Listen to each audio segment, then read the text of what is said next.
Olá pessoal, espero que vocês estejam aproveitando a 7ª jornada científica virtual, né? A primeira virtual da Faculdade São Fluminense, a FASF. Eu acredito que é um momento de muito aprendizado, é um momento onde vários colegas estão apresentando vários projetos, os professores, e eu venho aqui também contribuir para a 7ª jornada científica do ano de 2020, a primeira jornada científica virtual de 2020. Eu venho tentar contribuir falando um pouco sobre o eixo 4, as contribuições da logística, a mobilidade e acessibilidade urbana e empresarial. Meu nome é Otamar de Oliveira, eu sou professor de logística, no curso de logística, eu trabalho a matéria de gestão de compras. Eu trabalhei nessa área por muitos anos, eu fui comprador, fui gerente de compras, eu tenho uma experiência ampla nessa área. Também tenho lecionado História no Colégio ICT, Instituto de Cultura Técnica, matéria de História. E eu venho aqui tentar contribuir, trazendo esse assunto tão pertinente para esse momento. Eu repito, a contribuição ou contribuições da logística, a mobilidade e acessibilidade urbana e empresarial. Não é um assunto pronto e acabado que eu vou trazer aqui, não fecha o assunto, mas eu acredito que vai contribuir para pensarmos um pouco a respeito do tema. Bom, não tem como a gente falar sobre a logística e a mobilidade e a acessibilidade urbana e empresarial sem pensar na Lei de Mobilidade Urbana. Essa lei, ela entrou em vigor em 13/4/2012. Ela tem como objetivo, ela foi criada com o objetivo de melhorar a acessibilidade e a mobilidade das pessoas e também a questão das cargas no município e tentar integrar os diferentes modos de transporte.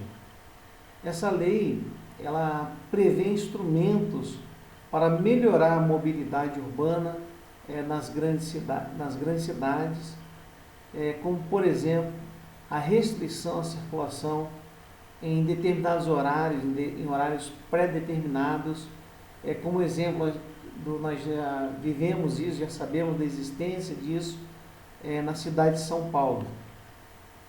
Ela também permite a cobrança de tarifas para a utilização da infraestrutura urbana em espaços exclusivos para o transporte público, coletivo e para os meios de transporte não motorizados, além de estabelecer políticas para estacionamentos públicos e também estacionamentos privados. A nova lei, ela exige que municípios com mais de 20 mil habitantes elaborem planos de mobilidade urbana em até 3 anos, que devem ser integrados aos planos diretores. Então, 2012, 2015, esses planos diretores das cidades com mais de 20 mil habitantes já deveriam estar prontos e em vigor. Atualmente, essa obrigação ela é imposta aos municípios com mais de 500 mil habitantes. E o interessante é que as cidades que não cumprirem a determinação dessa lei podem ter os seus repasses federais destinados à política de mobilidade urbana suspenso. Bom, o que diz a lei 2012, de 2012? Ela diz que o governo federal não pode liberar nada contrário à lei. Então, quanto mais rápido os municípios fizerem seus planos, mais fácil será a liberação dos projetos. Bom, é interessante, nós precisamos definir, pensar o que é mobilidade urbana. Então, mobilidade urbana, ela é a condição, voltando aqui ao slide, é a condição de deslocamento de um ponto a outro, dentro da cidade. Essa é a definição mais encontrada e também eu posso dizer que é a mais simplista, reducionista e literal, pois mobilidade é a capacidade de se mover e urbana é referente à cidade. Uma boa mobilidade urbana, ela exige diferentes modais de transporte, como nós estamos vendo na imagem. E apesar de uma política nacional de mobilidade urbana ter criado inclusive essa lei que acabamos de citar, os esforços ainda são muito tímidos no Brasil. A Constituição Federal do Brasil, Constituição de 1988, ela diz que a segurança viária compreende determinadas atitudes que assegurem ao cidadão o direito à mobilidade urbana eficiente. É o artigo 144, parágrafo 10, o inciso 1º. A Lei de Mobilidade Urbana, ela é mobilidade urbana, ela também é infraestrutura, ela é transporte público e muito mais. Só que isso tudo precisa ser pensado num grande conjunto, não pode ser pensado separadamente. No decorrer você vai entender ao que eu estou dizendo com essa frase. A lei federal que nós citamos, que foi aprovada em 2012, ela tem como objetivo corrigir esse problema. Essa lei 12.587, ela institui diretrizes da política nacional da mobilidade urbana. E ela determinou que todos os municípios, como nós dissemos anteriormente, com mais de 20 mil habitantes, precisam elaborar um plano de mobilidade urbana e compatibilizá-lo com o plano diretor municipal em até 6 anos da entrada em vigor da lei. Então, 2012, 2018, isso aí já deveria estar funcionando a pleno vapor nas nossas cidades brasileiras.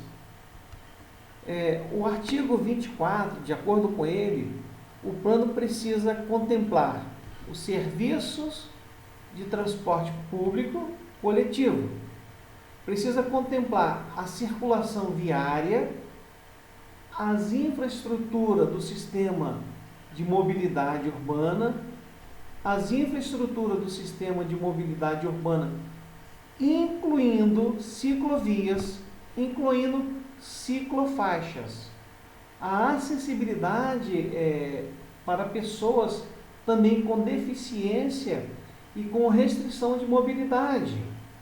Esse artigo, o artigo 24, contempla também a integração dos modais, dos modos de transporte público e destes com os privados e os não motorizados também.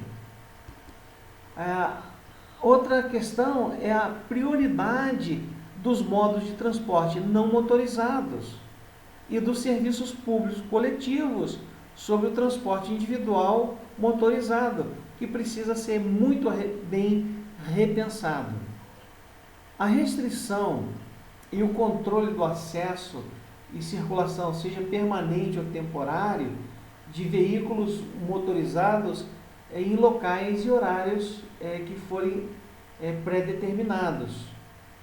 Então isso precisa de uma engenharia, precisa ser pensado, precisa ser analisado de uma forma muito séria na nossa cidade.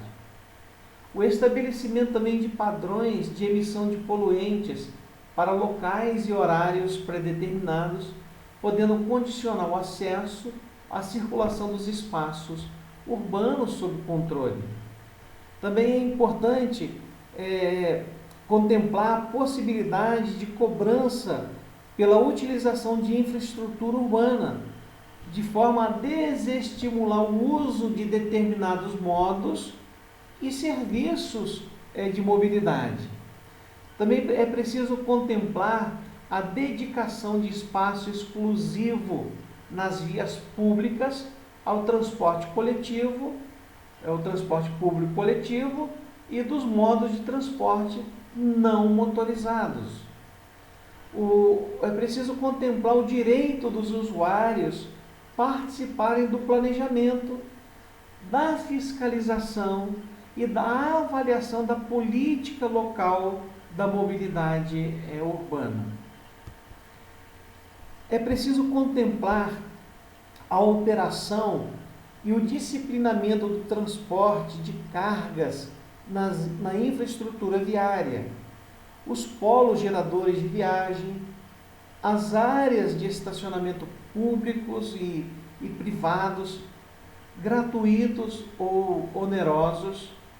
É preciso contemplar as áreas e horários de acesso e circulação, seja restrita ou controlada. É preciso contemplar os mecanismos, os instrumentos de financiamento do transporte público coletivo e da infraestrutura de mobilidade urbana. A sistemática de avaliação, a revisão, a atualização periódica do plano da mobilidade urbana em um prazo não superior a 10 anos. O prazo final para a elaboração do plano era de 3 anos, após a promulgação da lei, ou seja, em 2015. Só que uma outra lei foi publicada em 2018, que alterou o prazo para 2019. Então nós estamos há um ano em que 2020, que esse plano já deveria estar em vigor a pleno vapor. Os municípios, gente, é bom a gente frisar isso aqui, que tudo precisa de orçamento, precisa de recurso, e grande parte vem dos recursos federais. O artigo ele diz que os municípios que desrespeitarem a determinação vão ficar impedidos de receber os recursos orçamentários federais destinados à mobilidade urbana. Os esforços precisam ser em conjunto para a mobilidade urbana nas grandes cidades, de forma que se tornem melhores, integrando todos os tipos de modais. Nós temos alguns problemas que são típicos da mobilidade urbana, podemos dizer assim, em geral no Brasil. Preste bem atenção nisso. O Brasil, ele é um país que há décadas ele vem privilegiando o investimento em vias para o tráfego de veículos automotores. Então, a nossa forma de transporte tem sido os veículos automotores, seja veículos particulares ou veículos de cargas. Então, há um grande investimento há décadas nesse setor. Mas o que nós temos percebido, gente, é que apesar de todo o investimento que o governo tem feito, o trânsito, ele parece que ele não tem melhorado. Os engarrafamentos, eles são muito frequentes. Seja aonde você circular com o seu automóvel, caminhão, é fácil de constatar isso, né? É uma coisa assim, até muito simples de falar sobre isso.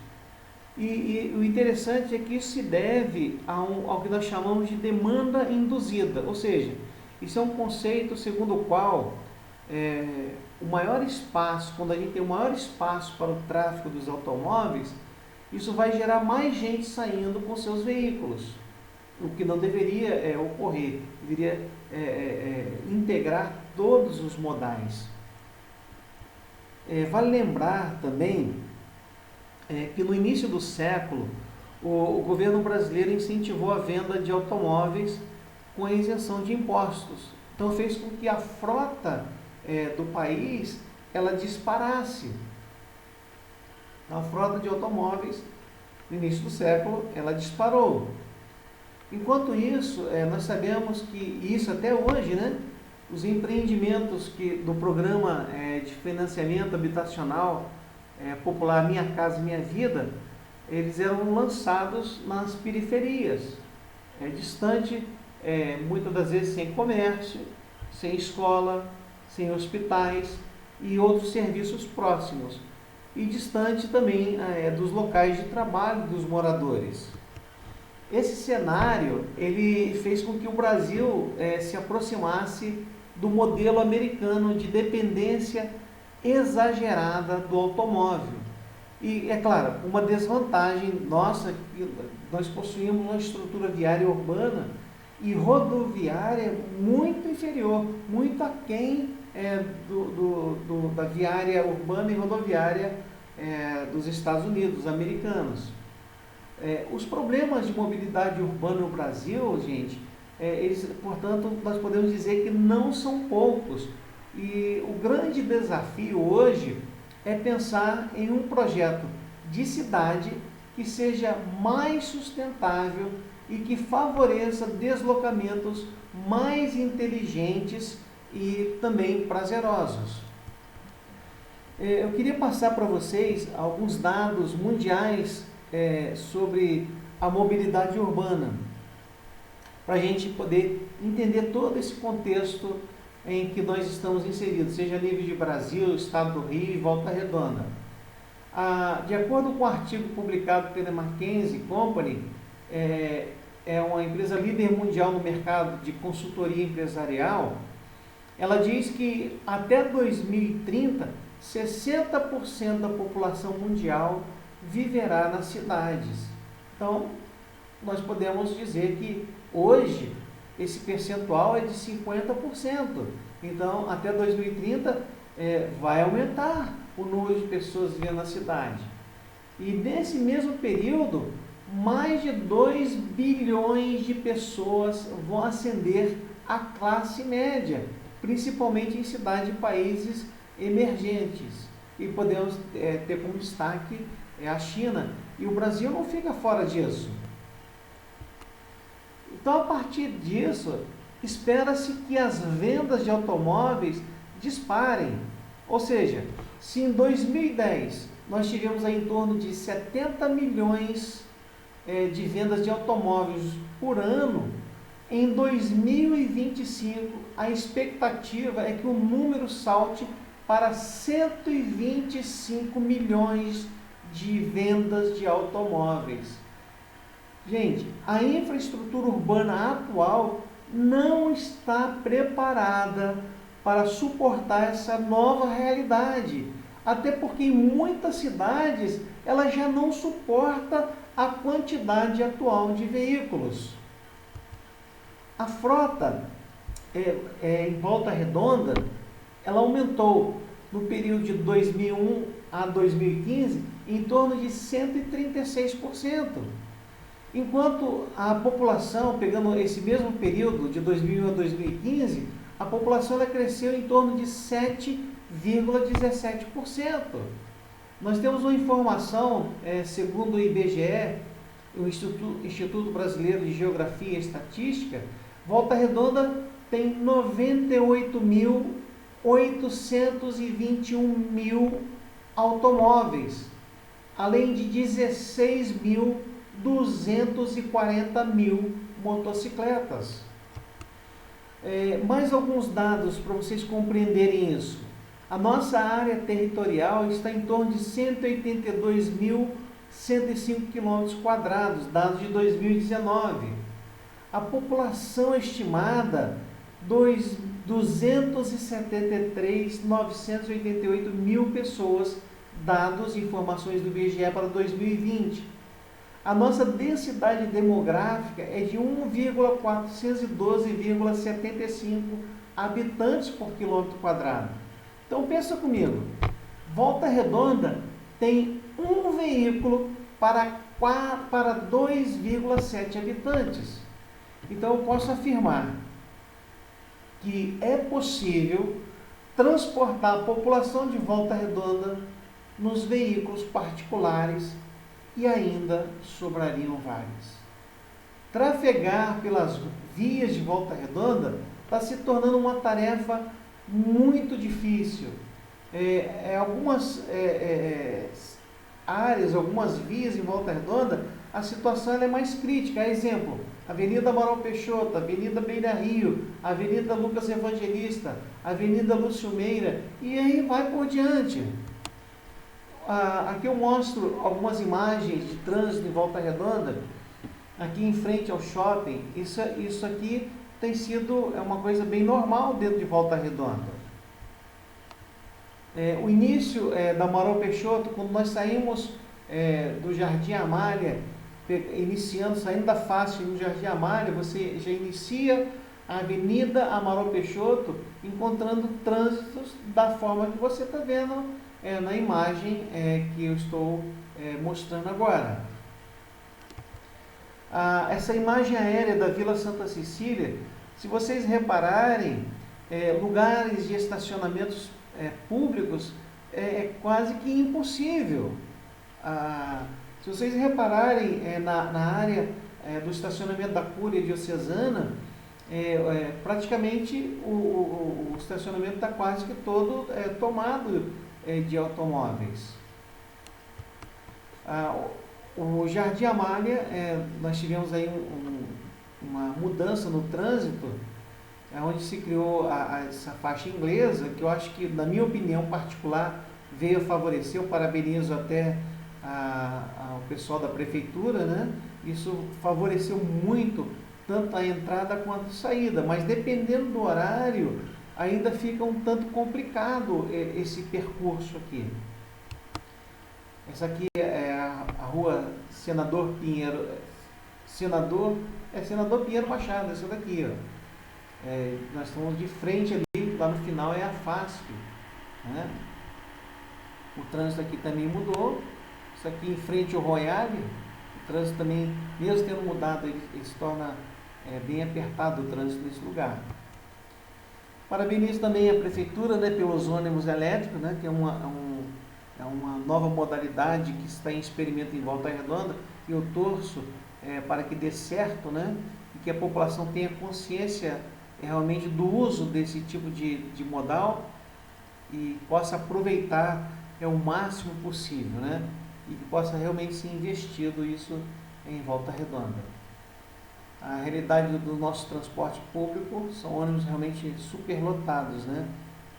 O ônibus elétrico seria uma nova possibilidade para ser repensado em Volta Redonda.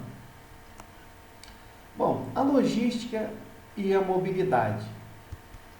Gente, a logística ela é uma arma estratégica para diversas áreas, seja dentro da indústria, seja no comércio, seja nas cidades, e eu digo aqui que ela é uma arma estratégica para a competitividade empresarial.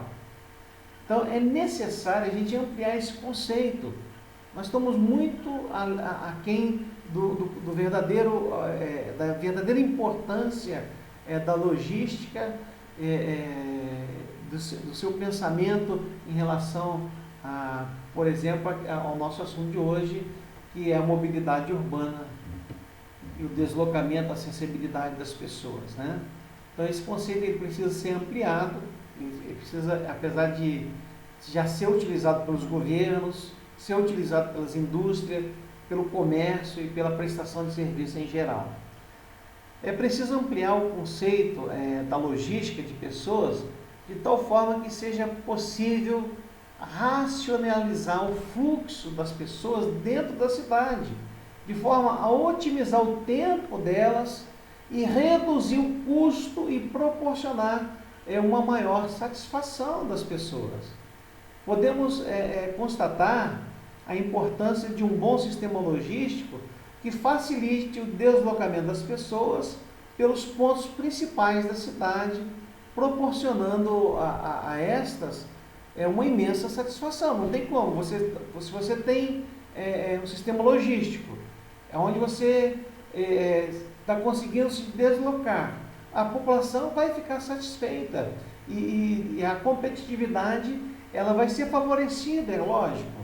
Então, trabalhar com o objetivo de fazer com que o produto certo ele chegue na quantidade solicitada, no momento desejado, no local pré-determinado pelo cliente, a um custo adequado, tem sido o foco dos esforços de muitos profissionais da área de logística e não pode ficar de fora a questão da mobilidade.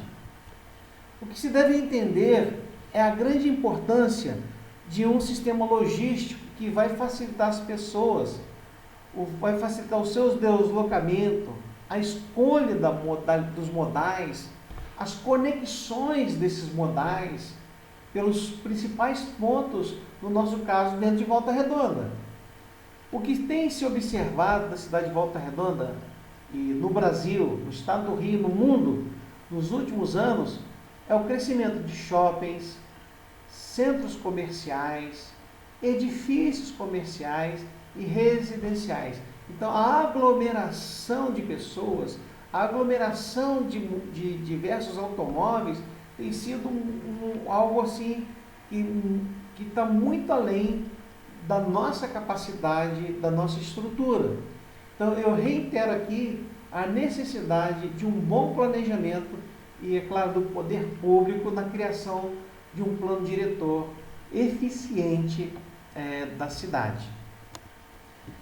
As soluções modernas de mobilidade urbana, ela tem que ser criada, ela tem que ser sustentável, gente. A gente tem que começar a pensar além daquilo que nós conhecemos, daquilo que nós vivenciamos, né? Eu informei dados de crescimento da população, dados de crescimento de automóveis, e se faz necessário que a logística ela traga realmente soluções modernas de mobilidade urbana e sustentável. E, gente, eu quero afirmar aqui, para melhorar a mobilidade urbana de uma cidade, para melhorar a mobilidade urbana de Volta Redonda, das áreas adjacentes da FASC, não é necessário reinventar a roda.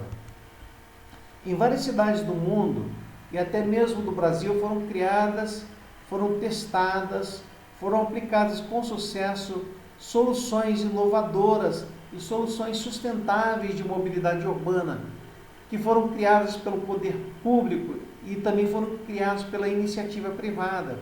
Eu vou trazer aqui alguns exemplos. Talvez algumas pessoas fiquem assim, mas isso aí é coisa de primeiro mundo. Gente, a gente tem que começar a pensar agora no nosso tempo. Há ideias que precisam ser colocadas em prática também na nossa realidade Brasil, Volta Redonda e assim por diante.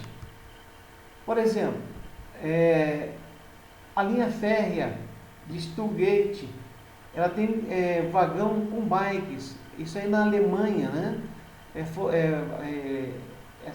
Os vagões foram equipados com um vagão externo muito interessante. Esse vagão ele serve para estacionar as bicicletas dos passageiros. É algo para se pensar. Então, assim, as pessoas eles podem chegar na estação pedalando e sair dela para o seu destino final do mesmo jeito. E utilizando assim dois modais.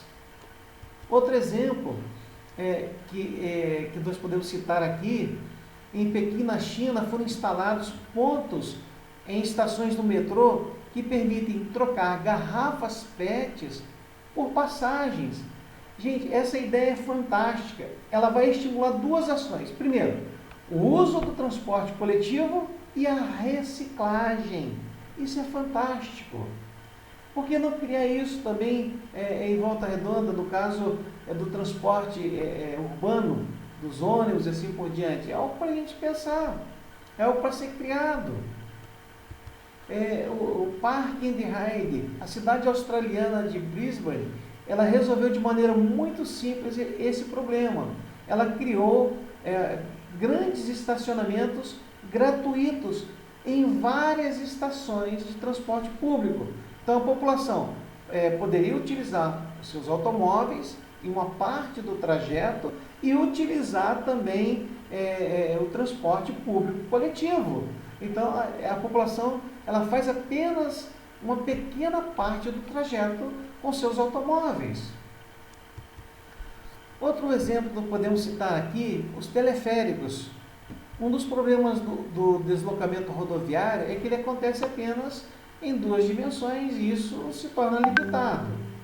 Em Medellín, na Colômbia, um sistema de transporte público por teleféricos adicionou uma nova dimensão e resolveu o problema da mobilidade da população que vive nos morros. Outra questão, e isso aí já é prático, você vai no Rio de Janeiro, você vai em São Paulo, por que não em Volta Redonda? Por que não criar isso em Volta Redonda? O aluguel de bicicleta, o aluguel de bike. Essa é uma moda que já pegou em inúmeras cidades brasileiras. Os aplicativos de compartilhamento de bicicleta. Baitaú, Ciclosampa, Yellow Loop, são alguns exemplos que têm aumentado consideravelmente o número de ciclistas nas cidades brasileiras. Gente, o tempo e as condições em que ocorre o deslocamento das pessoas dentro de uma cidade vai impactar muito na qualidade de vida. Nós sabemos disso, a gente sofre isso quando nós estamos parados num trânsito, por exemplo, né? Então, apesar do número de empresas que adotam o modelo de home office que está crescendo, eu posso dizer que até nesse período da pandemia, né, do Covid-19, muitos ficaram em suas casas trabalhando em home office, nós podemos afirmar que a dinâmica dos grandes centros urbanos sempre vai estar intimamente ligada ao movimento. Então é preciso se repensar os modais. Por isso é preciso que o investimento em melhores práticas de mobilidade tem que subir na lista das prioridades do poder público.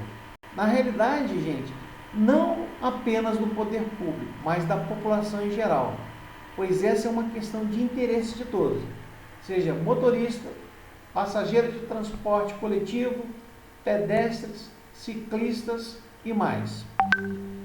Quem nunca sofreu com um longo congestionamento ou se viu consumido de raiva por conta do atraso de um ônibus, não é verdade? Então, é preciso se repensar. Além do governo, além da população em geral, os empreendedores têm um terreno fértil a ser explorado, que é a mobilidade urbana e a acessibilidade das pessoas e também na questão empresarial também podemos pensar nisso. Então, deixo aqui esse meu recado desse mini curso. Eu quero agradecer a todos vocês que estão assistindo esse mini curso, estão participando aí da jornada científica. Eu não deixo esse assunto fechado, eu não sou detentor do saber, mas eu creio que esse assunto ele precisa ser explorado, ele precisa ainda ser estudado mais a fundo. Tem uma gama de situações que precisam ser resolvidas. Muito obrigado a todos e fica aí o meu recado.